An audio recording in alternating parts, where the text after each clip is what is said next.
Minna, Genki! Hey everyone, it's Aaliyah with Beyond the Frame, YouTube's #1 resource for everything behind the scenes of your favorite films, TV shows, and animes. And today, we're talking about the anime Dandadan, a recap of episode 10. Now, if you've been following me, you probably saw my previous Dandadan video, a recap on episode 9. I'll be following the Dandadan series to the finale, which is already giving me anxiety since I'm not ready for season 1 to end. Thankfully, we still have a few more recap episodes, but as we come to a close, if you could please help me out by leaving comments on the animes you'd like me to talk about next, I'd greatly appreciate it.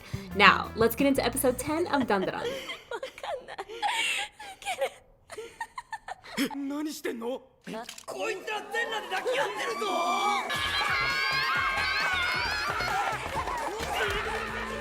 The episode continues after Momo, Okarun, and Aira all wake up wet without any clothes on. Taken out of context, we know how sketchy the situation looks. They're called to the nurse's office where they have an epic meltdown, panicking about what to do. Now, for those who watched my episode 9 recap, do you remember the question I asked? Why are aliens so obsessed with humans who have yokai or ghost powers? Well, Yukinobu-san has responded. The answer is because yokai and demons are what protect the Earth from an alien invasion. I laughed so hard when I heard the answer the first time. I definitely didn't see that coming.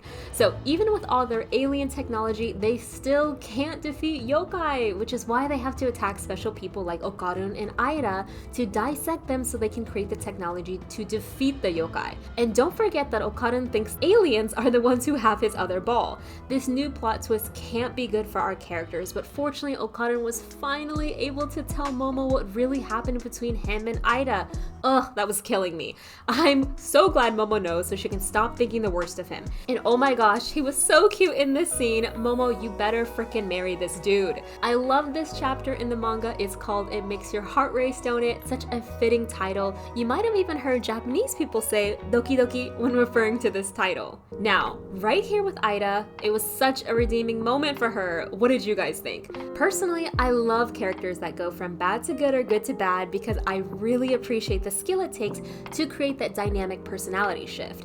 It made me like Aira even more because she was willing to take such a big hit even after the naked incident, admitting to her classmates that it was her fault for the Momo rumors, even going as far as to tell them to leave Momo alone. Now, you might be like me if during a shonen episode you notice there's a lot of comedy, signaling that something very tragic is about to happen.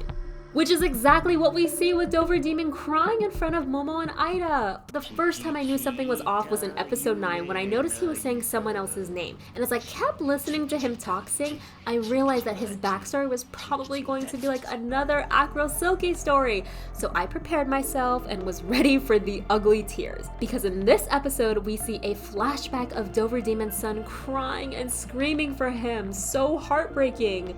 Ayase-san thinks Dover Demon's a kappa, whereas Momo argues he's an alien. A bit of a backstory on a kappa. They come from Japanese folklore and were generally believed to be malicious and dangerous. Children were warned not to venture near rivers, and it's said that people who fell into the river were eaten by a kappa, never to be seen again. They typically live in rivers and can adapt a human figure with a hole in their head nearly the size of a child, where they keep a portion of water which acts as their source of power. If a kappa touches you, then you are under their control, but there are 2 ways to escape. The first is to feed them cucumbers, which is a tradition in the Edo era, with people throwing cucumbers in the river. The second way to escape is by properly greeting the kappa, like in Japan. In return, the kappa will bow, causing the water to spill from their head, giving you a precious moment to escape. Returning back to the episode, we see them eating delicious plates of sushi. Why does food in anime always look so much better than what we make?